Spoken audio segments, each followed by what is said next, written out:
COVID-19 सम्बन्धी नियमित press ब्रिफिङमा स्वागत छ। म प्राध्यापक डाक्टर जागीरश्वर गौतम। हामी हरेक दिन जस्तै आज पनि नेपालमा कोरोना भाइरसको संक्रमण र प्रभावको पछिल्लो विवरण र विज्ञका साथ उपस्थित भएका छौं। आज हामीले त्रिवी शिक्षण अस्पतालका मनोचिकित्सक प्राध्यापक डाक्टर सरोज प्रसाद ओझालाई निम्त्याएका छौं। हामीलाई सांकेतिक भाषामा सागर सुवेदीले साथ दिइरहनु भएको छ। अब आजको प्रयोगशालाको परीक्षण विवरणतिर लागौं। विगत 24 घण्टामा हाम्रो 22 वटा प्रयोगशालामा 6828 जनाको आरटीपीसीआर विधिबाट नमुना परीक्षण भएका छन्। यस्तै 12112 जनाको आरडीटी परीक्षण गरिएको छ। क्वारेन्टिनमा रहनुभएका व्यक्तिहरूको संख्या 78639 रहेको छ। आइसोलेसनमा रहेका संक्रमित व्यक्तिहरूको संख्या 8366 छ। कोभिड-19 बाट संक्रमण मुक्त भई गत 24 घण्टामा डिस्चार्ज हुनेहरूमा जलेश्वर अस्पताल महोत्तरीबाट 1 महिला 18 पुरुष, कोभिड अस्पताल सपाई जनकपुरबाट 20 पुरुष, सिन्धुली अस्पताल सिन्धुलीबाट 3 पुरुष, भरतपुर अस्पताल नवलपरासी पूर्वबाट 1 पुरुष, नवलपरासी पश्चिमका 2 पुरुष, चितवन जिल्लाबाट 5 महिला 13 पुरुष, कपिलवस्तु जिल्लाबाट 1 महिला, बीपी कोइराला स्वास्थ्य विज्ञान प्रतिष्ठानबाट झापाका 4 पुरुष, मोरङका 18 पुरुष, सुनसरीका 1 महिला 4 पुरुष, तेह्रथुमका 1 पुरुष, दमौली अस्पताल तनहुँबाट 1 पुरुष, धौलागिरी अस्पताल बागलुङबाट 4 पुरुष, गोर्खा अस्पताल गोर्खाबाट 1 पुरुष, जीपी कोइराला शुक्ला गण्डकी अस्पताल तनहुँबाट 6 पुरुष, कालिका अस्पताल स्याङ्जाबाट 10 पुरुष, आजको डिस्चार्ज हुनुहुने महिला 8 र पुरुष 106 गरी जम्मा 114 जना। आजसम्म डिस्चार्ज हुनुहुने जम्मा महिला 197 र पुरुष 2141 गरी जम्मा 2338 जना डिस्चार्ज हुनुभएको छ। अब विस्तृतमा विवरण प्रस्तुत गर्न चाहन्छु। 2 वटा कल सेन्टरबाट हामीलाई 790 वटा कल प्राप्त भएका छन्। हाम्रो स्वास्थ्य एप्लिकेसन डाउनलोड गर्नेको संख्या 1,53,510 र सक्रिय प्रयोगकर्ता 89,404 हुनुहुन्छ। जम्मा इन्ट्री गरिएको संख्या 65,838 र आज 150 छ। रेड जोनमा परेको संख्या 509 छ। त्यसमध्ये आज 1 जना हुनुहुन्छ र उहाँ ललितपुरको हुनुहुन्छ।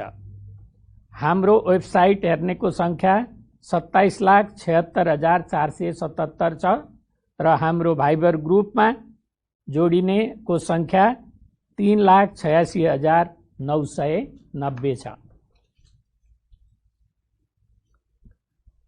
आरटीपीसीआर नमुना संकलनको नतिजा अनुसार आज संक्रमित हुनुहुने व्यक्तिहरूको विवरण यस प्रकार छ।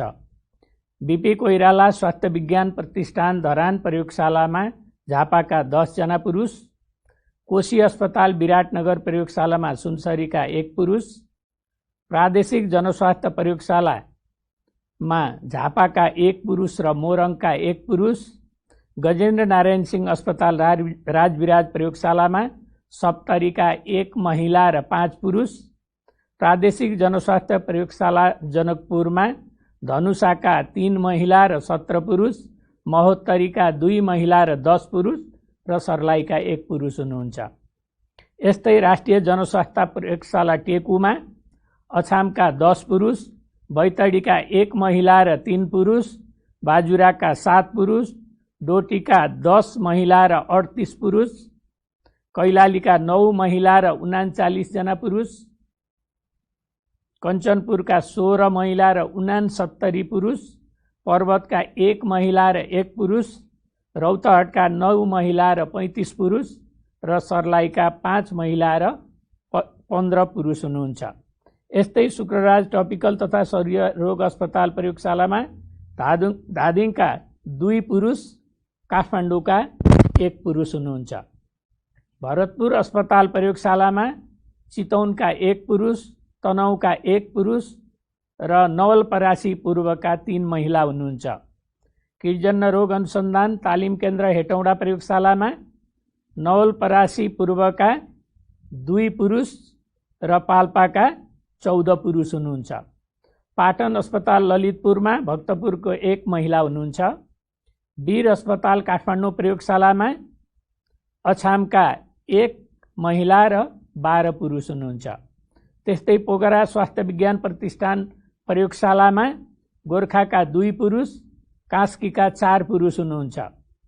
प्रादेशिक जनस्वास्थ्य प्रयोगशाला पोखरामा बागलुङका 9 पुरुष, गोर्खाका 1 पुरुष, कास्कीका 3 महिला र 2 पुरुष, लमजुङका 1 महिला र 4 पुरुष, पर्वतका 1 महिला र स्याङ्जाका 2 महिला र 5 पुरुष हुनुहुन्छ।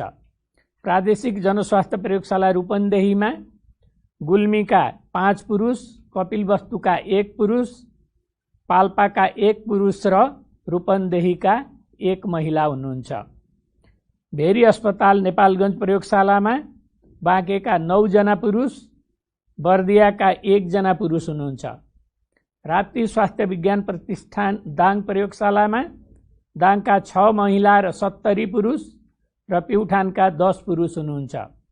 यस्तै गरी सुर्खेत प्रादेशिक अस्पताल प्रयोगशालामा जाजरकोटका 1 पुरुष, सुर्खेतका 3 महिला र 11 पुरुष, दैलेखका 4 पुरुष र कालीकोटका 1 पुरुष हुनुहुन्छ। यसै गरी सेती प्रादेशिक अस्पताल धनगढी प्रयोगशालामा कैलालीका 29 महिला र 74 पुरुष, बाजुराका 1 पुरुष र कञ्चनपुरका 1 पुरुष र आजको जम्मा महिला 110 र पुरुष 519 गरी जम्मा 629 सङ्क्रमित हुनुभएको छ र हालसम्म कुल जम्मा 10,728 जना सङ्क्रमित हुनुभएको छ। र आज कोभिड-19सँग सम्बन्धित मानसिक समस्याको बारेमा प्रकाश पार्ने हेतुले हामीले त्रिवी शिक्षण अस्पतालका मनोचिकित्सक प्राध्यापक डाक्टर सरोज प्रसाद ओझालाई हामीले यहाँ निम्ताएका छौँ र डाक्टर साहबले अब यो समस्या सम्बन्धी आफ्नो धारणाहरू प्रस्तुत गर्नुहुनेछ। नमस्कार। कोभिड-19 को महामारीको अहिलेको अवस्था, अहिलेसम्म हामीलाई थाहा छैन यो अवस्था कहिलेसम्म जान्छ। यसले हामी कतिजनालाई सङ्क्रमण गर्न सक्छ र यो सङ्क्रमणको कारणले हाम्रो जीवन के हुन्छ, हाम्रो सामाजिक पारिवारिक जीवन के हुन सक्छ भन्ने कुरा हामी कसैलाई पनि थाहा नभएको वर्तमान परिप्रेक्ष्यको कोभिड-19 को महामारीमा हामीहरू सबैजना एक किसिमको मनोवैज्ञानिक त्रास र डरमा बाँचिरहेको अवस्था चाहिँ छ। सुरुको लकडाउनको समयमा जुन बेलामा महामारी इटलीमा फैलियो, अमेरिकामा फैलियो, चीनमा फैलियो, त्यो बेलाको डर भन्दा अहिले चाहिँ तुलनात्मक रूपमा हामीमा कम भए पनि अझै पनि बहुसंख्यक मानिसहरू यो डर र त्रासको उसमा बाँचिरहेको अवस्था चाहिँ छ। यो डर र त्रासको अवस्थामा आज एकातिर मनोसामाजिक समस्याका कुराहरू विश्व स्वास्थ्य संगठनदेखि लिएर संयुक्त राष्ट्र संघसम्मले पनि सबै राष्ट्रहरूमा कोभिड-19 पछिको महामारी पछिको मनोसामाजिक स्वास्थ्यको बारेमा चर्चा गरिरहेको छ। राज्यहरूले मनोसामाजिक स्वास्थ्यको समस्यालाई कसरी एड्रेस गर्ने भनेर चाहिँ एक किसिमको नोटिस पनि दिएको अवस्था छ। अमेरिकामा त यो कोभिड क्राइसिस पछिको मेन्टल हेल्थ क्राइसिस भनेर पनि एक किसिमले प्रकाश गरिसकेको अवस्था छ भने आज हाम्रो नेपालमा पनि नेपाली दाजुभाइ दिदीबहिनीहरू पनि एक किसिमको मनोसामाजिक डर त्रासबाट गुज्रेको अवस्थामा विशेष गरेर पछिल्लो यो लकडाउन पिरियडमा अहिले पत्र पत्रिकामा जुन देखिरहेका छौँ हामीहरूकोमा आत्महत्याको दर बढ्यो भनेर जुन किसिमको एउटा फ्याक्टहरू तथ्याङ्कहरू बाहिर निस्किएको अवस्था छ, त्यो बारेमा हामीले अहिले सचेत हुनु धेरै जरुरी किन छ भने विशेष गरेर 15 देखि 40 वर्षका युवा युवतीहरू, विशेष गरेर युवाहरू नै आज यो आत्महत्याबाट मरण भएको अवस्था देखिन्छ विश्वभरि नै। त्यसैले आज हामी साँच्चै नै यो मनोसामाजिक समस्या, विशेष गरेर अब आउने दिनमा हुने डिप्रेसनहरू, यो एन्जाइटी डिसअर्डर भन्छ, पोस्ट ट्रमेटिक स्ट्रेस डिसअर्डर भन्छ, यो विभिन्न किसिमको समस्याहरूले गर्दाखेरि आत्महत्याको संख्या बढ्ने क्रम चाहिँ छ। नेपालमा पनि पार्लियामेन्टदेखि लिएर पत्र पत्रिकामा यो आत्महत्याको दर वृद्धि भयो भन्ने जुन तथ्याङ्क छ, हामीले कोभिड-19 भन्दा अगाडिको तथ्याङ्कलाई हेऱ्यौँ भने नेपालमा हरेक दिन 13 देखि 15 जनाले आत्महत्या गर्ने गर्थ्यो भने अहिले आएर यो चाहिँ हरेक दिन चाहिँ 17-18 जनामा करिब 20% मात्र बढेको अवस्था छ।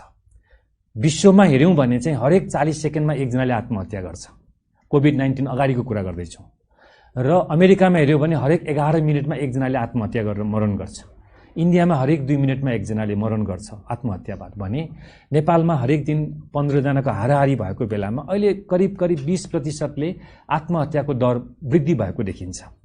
यस तथ्याङ्कलाई मध्यनजर राखेर अब हामीले विशेष गरेर यो युवा युवतीहरू 20 देखि 40 वर्षका उमेरका युवा युवतीहरूमा विशेष गरेर अझ क्वारेन्टाइनमा बसेको अवस्था, आइसोलेसनमा बसेको अवस्था र घर घरमा लकडाउनमा बसेको अवस्थाले यो मनोसामाजिक समस्याहरूमा एक किसिमको नकारात्मक प्रभाव परेर डिप्रेसन बढेर आत्महत्या गरेको देखिन्छ। किन मानिसले आत्महत्या गर्छ त? मानिस किन आत्महत्या गर्न प्रेरित हुन्छ? हामीले तथ्याङ्कलाई, वैज्ञानिक तथ्याङ्कलाई मान्ने हो भने विश्वमा यति धेरै आत्महत्या भइरहेको अवस्था र आज कोभिड-19 को महामारीले गर्दाखेरि हामीहरू विभिन्न आर्थिक समस्यामा छौँ, सामाजिक समस्यामा छौँ, पारिवारिक समस्यामा छौँ। कति हामीहरू चाहिँ आफ्नो आफन्तहरू गुमाएको अवस्था छ, कतिजनालाई आर्थिक समस्याले पिरोलीको अवस्था छ र कतिजना चाहिँ विभिन्न ठाउँमा अप्ठ्यारो अवस्थामा बसिरहेको अवस्था छ। यी विभिन्न कारणले गर्दाखेरि मानसिक तनाव झेल्न नसकेर मनोविज्ञानको पोइन्ट अफ भ्यूले हेऱ्यौँ भने चाहिँ हामीले यो तनावलाई जुन किसिमले वहन गर्नुपर्ने हो, कतिपय हाम्रा दाजुभाइ दिदीबहिनीहरूले एक किसिमको मनोविज्ञान कमजोर भएर भनौँ, एक किसिमको उहाँहरूमा डिप्रेसन बढेर भनौँ, अथवा कतिपय मान्छेलाई यो विभिन्न किसिमका तनावहरूलाई झल्न नसकेर आवेशमा आएर कसैको चाहिँ रिलेसनसिप ब्रेक भएको हुनसक्छ, कसैलाई एकदम ठुलो आर्थिक समस्या भएको हुन्छ। यो आवेशमा आएर मनोविज्ञानमा के भइदिन्छ भन्दाखेरि एक किसिमको हेल्पलेस, होपलेस भन्छ। जीवन बाँच्नुको कुनै सार्थकता छैन, म बाँचेर नि के गर्न सक्छु, म अब यो पृथ्वीको भार भइसकेँ, म मर्यो भने बरु मेरो परिवार, मेरो समाजलाई केही भार पर्दैन कि भन्ने किसिमको एक किसिमको एउटा मनोविज्ञान, नेगेटिभ मनोविज्ञान भनौँ, जसको कारणले गर्दाखेरि कति मान्छेहरूले यो कुराहरू आफन्तहरूसँग प्रकट गरेको हुन्छ कि अब उसले एउटा किसिमको सिग्नल दिएको हुन्छ, लक्षणहरू दिएको हुन्छ कि मलाई बाँच्ने रहर छैन, म बाँच्नुको सार छैन। अथवा कोही कोही मानिसहरूले त आत्महत्याको सोच आएपछि तयारीहरू गर्छन्, औषधिहरू, कीटनाशक औषधिहरू किन्न जान्छन्, अथवा चाहिँ डोरीहरू झुन्डिएर मर्नको लागि डोरीहरू किन्न जान्छन्, अथवा विदेशतिर त युरोपहरू, अमेरिकातिर त गनहरू, बन्दुकहरूको सहायता पनि लिने गरेको देखिन्छ। त्यसैले हामी, हाम्रा नेपाली दाजुभाइ दिदीबहिनीहरू विभिन्न कारणले हाम्रो मनोविज्ञानमा उत्पन्न भएका यस्ता किसिमका नकारात्मक कुराहरूले गर्दाखेरि आवेशमा आएर साँच्चै नै मृत्यु नै मेरो लागि यो अल्टिमेट उपाय हो भनेर सोचेर जब यस्तो किसिमको बानी बेहोराहरू हामीले देख्छौँ, आफन्तहरूले देख्नुहुन्छ, साथीभाइहरूले देख्नुहुन्छ, एकान्तमा बस्ने, एक्लै बस्न रुचाउने, जहिले पनि नकारात्मक कुराहरू गर्ने, अनि सायद म मर्यो भने चाहिँ मेरो परिवार समाजलाई सुख हुन्छ भन्ने किसिमको विभिन्न किसिमको एउटा सुसाइडल थट्सहरू भन्छ, एउटा परिसूचकहरू, यो आत्महत्याभन्दा पहिला आउने जुन किसिमका यो परिसूचकहरू हुन्छ, यस्ता कुराहरू हामीले देख्यौँ, भोग्यौँ। हाम्रा क्वारेन्टाइनमा बस्ने हाम्रो दाजुभाइ दिदीबहिनीहरूले एक्सप्रेस गरेको खण्डमा अथवा हाम्रा परिवारका सदस्यहरूले थाहा पाएको खण्डमा हामीले के बुझ्नुपर्छ भने यो मनोविज्ञान कमजोर त केही समयको लागि मात्र हो, क्षणिक हो। यो क्षणिक टाइममा भएको मनोविज्ञानले मान्छेको ज्यानै लिने, आवेशमा आएर ज्यानै लिने हुनसक्ने भएको हुनाले हामी यसप्रति सतर्क हुनुपर्छ। हामीले यसप्रति चाहिँ विशेष रूपमा के ख्याल गर्नुपर्छ भने हाम्रा यी दाजुभाइ दिदीबहिनीहरूलाई एक किसिमको एउटा सान्त्वना दिनुपर्छ। उहाँहरूको मनमा उब्जेका तनावहरू जसको कारणले उहाँले आफ्नो तनावलाई वहन गर्न नसकेको अवस्था, वहनै गर्न नसकिकन चाहिँ आत्महत्या रोज्ने सम्मको विचार उत्पन्न भएको अवस्थामा उहाँहरूको विचारहरू प्रकट गर्न दिएर, उहाँहरूले बोल्न दिएर, उहाँहरूको मनको कुराहरू बाहिर निकाल्न दिएर, अनि सकिन्छ भने उहाँहरूलाई चाहिँ अरू नजिकका चिकित्सक हुनसक्छ, मनोचिकित्सक हुनसक्छ, मनोविद काउन्सिलिङ गर्ने ठाउँ हुनसक्छ, ती विभिन्न ठाउँहरूमा कनेक्सन गराएर उहाँहरूलाई चाहिँ एक किसिमको एउटा काउन्सिलिङ विधिबाट, मनोचिकित्सकीय विधिबाट चाहिँ उपचार गर्न सक्यो अथवा काउन्सिलिङ गर्न सक्यो भने पनि हामीले यो आत्महत्याको सोचहरूलाई कम गरेर चाहिँ आत्महत्या हुनुबाट बचाउन सक्छौँ।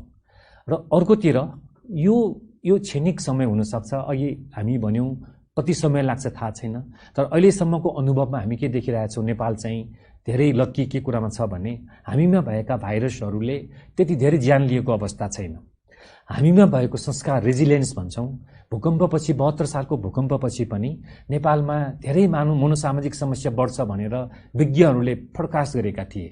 विभिन्न किसिमको depression, post traumatic stress disorder जस्ता रोगहरू बढ्छ भनेको थियो, तर बढेन। त्यो किन बढेन भन्दा हामीहरूको रेजिलियन्स पावर, हामीहरू रोगसँग लड्न सक्ने क्षमता, रोगसँग लड्न सक्ने हाम्रो संस्कार, हाम्रो संस्कृति, हाम्रो जुन किसिमको एउटा चालचलनहरू छ, एकले अर्कालाई सहयोग गर्ने, यो विभिन्न कारणले गर्दाखेरि भूकम्पपछि पनि यी मनोसामाजिक समस्याहरू कम भएको हामीले ज्ञान प्राप्त गरेका छौँ भने अहिले यो महामारीमा पनि हामी बीचको यो जुन संस्कार छ, जुन किसिमको सद्भाव छ, किनभने यो अहिले दुःखमा परेका हाम्रा नेपाली दाजुभाइ दिदीबहिनीहरू जो आर्थिक रूपले विपन्न छ, जो विभिन्न बेरोजगारीले अप्ठ्यारोमा परेको छ, विभिन्न किसिमको आफ्नो जीवनशैलीमा खानेकुराहरूको अभावमा छन् भने हामीले उहाँहरूलाई चाहिँ सहयोग गर्ने बेला हो, सद्भाव देखाउने बेला हो। त्यसैले मलाई कस्तो लाग्छ भन्दाखेरि मनोचिकित्सकको हिसाबले डिप्रेसन, एन्जाइटी भनेको ठुलो मानसिक रोग होइन। हामीहरूमा एक किसिमको समाजमा यो मानसिक रोग भनेपछि यो रोग निको हुँदैन, अब म केही गर्न सक्दिनँ भन्ने जुन नकारात्मक सोच छ त्यो होइन। अहिले यस्तो खालको डिप्रेसन, अझ विशेष गरेर महामारीबाट उत्पन्न भएको रियाक्टिभ डिप्रेसनलाई त बिना औषधि पनि ठिक गर्न सकिन्छ अथवा केही समयको औषधिले पनि ठिक गर्न सकिन्छ। त्यसैले अहिले हाम्रो अहिलेको समय भनेको हामीले यो रोगसँग लड्न सक्ने क्षमता वृद्धि गर्ने, एक किसिमको चाहिँ इम्युनिटी पावर वृद्धि गर्नको लागि हामीले स्वस्थ जीवनशैली अपनाउनुपर्छ। विशेष गरेर हामी लकडाउनमा छौँ भने, क्वारेन्टाइनमा छौँ, हामी आइसोलेसनमा छौँ भने हामीले दैनिक जीवनचर्यालाई चाहिँ एउटा रुटिन बनाएर हामी ठिक टाइममा सुत्ने, ठिक टाइममा उठ्ने, एक दिनमा 7 देखि 8 घण्टा सुत्न सक्यौँ भने हाम्रो शरीरमा एक किसिमको रासायनिक मेलाटोनिन भन्ने रासायनिक पदार्थले हाम्रो इम्युनिटी पावर बढाउन सक्छ। हामीले सन्तुलित खानेकुरा खायौँ, विशेष गरेर भिटामिन सीहरू र घाम, भिटामिन डी प्राप्त गर्ने, भिटामिन सी खाने, मल्टिभिटामिन के अरे यो फलफुलहरू खाने, सागपातहरू खाने, सन्तुलित खाना खाने, यसले पनि रोगसँग लड्न सक्ने इम्युनिटी पावर बढाउन सक्छ। हामीले दैनिक एक्सर्साइजहरू, योगाहरू, मेडिटेसनहरू जसले के गर्छ भन्दाखेरि हाम्रो शरीरभित्र उत्पन्न हुने नकारात्मक हर्मोनहरू, विशेष गरेर कोर्टिसोल हर्मोन भन्छ, एड्रिनालिन हर्मोन भन्छ, जसले हाम्रो ब्लड प्रेसर हाई गर्न सक्छ, हाम्रो सुगर हाई गर्न सक्छ, भोलि गएर हामीले शारीरिक स्वास्थ्यको कम्प्लिकेसन हुन सक्छ। ती चिज कन्ट्रोल गर्नलाई पनि हामीले व्यायामहरूले नियमित बनाऊ, सन्तुलित खानेकुरा खाउँ, धेरै नकारात्मक न्युजहरू हेरेर मनोबल कमजोर नगरौँ, आत्मबललाई वृद्धि गरौँ, हाम्रो साइकोलोजीलाई स्ट्रङ बनाऊ, मनोविज्ञानलाई स्ट्रङ बनाऊ। हामीले यो कोरोना भाइरस लागिहाल्यो भने पनि हामीले यसको राम्रो पक्ष भनेको 80% भन्दा बढी त आफै एसिम्प्टोमेटिक र के लक्षण नै आउँदैन। बाँकी 20%मा पनि कमसेकम 15% हाम्रा यो बिमारीहरूले चाहिँ हामीले त्यति ठुलो असर पनि पर्दैन। त्यसैले हामीले लागिहाल्यो भने पनि हामी एउटा सेल्फ आइसोलेसनमा बस्ने, हामीले क्वारेन्टाइन सेल्फ आइसोलेसन डिसिप्लिनलाई फलो गर्ने, दैनिक जीवनयापनलाई चाहिँ एकदमै सुचारू बनाउने, खानपिनको कुराहरूमा, मेडिटेसनका कुराहरू, योगाका कुराहरूमा पनि हामीले मेन्टेन गर्ने, हामी अलिकति फ्री टाइममा रिल्याक्सेसन पनि गर्ने, आजभोलि युट्युबबाट पनि हेर्न सक्छौँ।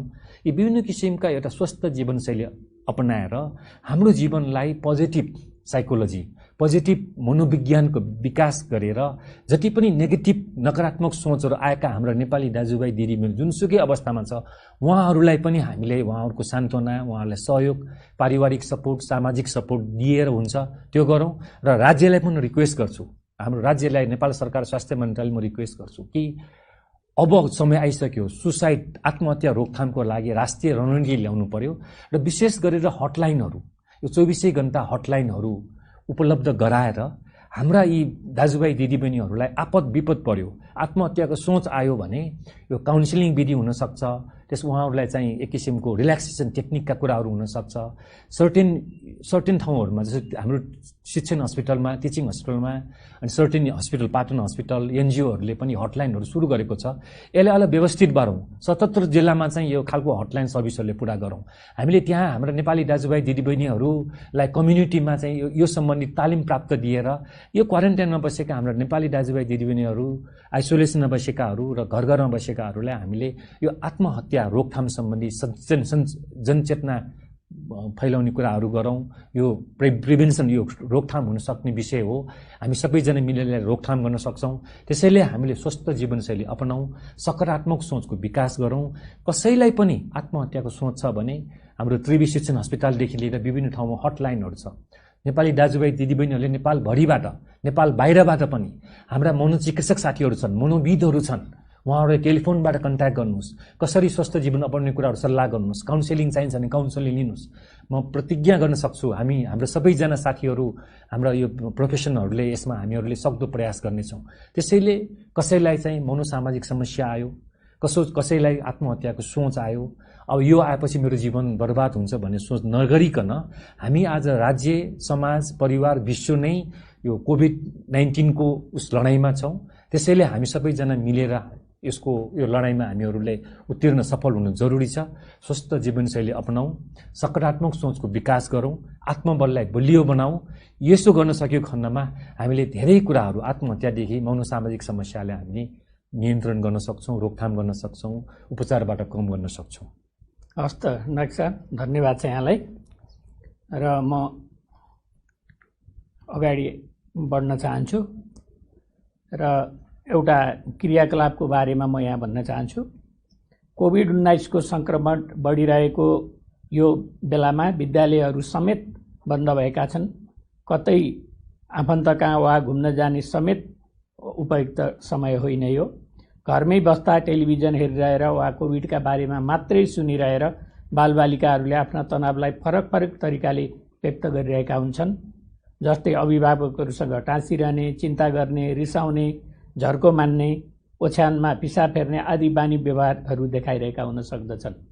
बालबालिकाका यस किसिमका व्यवहारहरूलाई सहज र सहयोगी तरिकाले व्यवस्थापन गर्नुपर्दछ।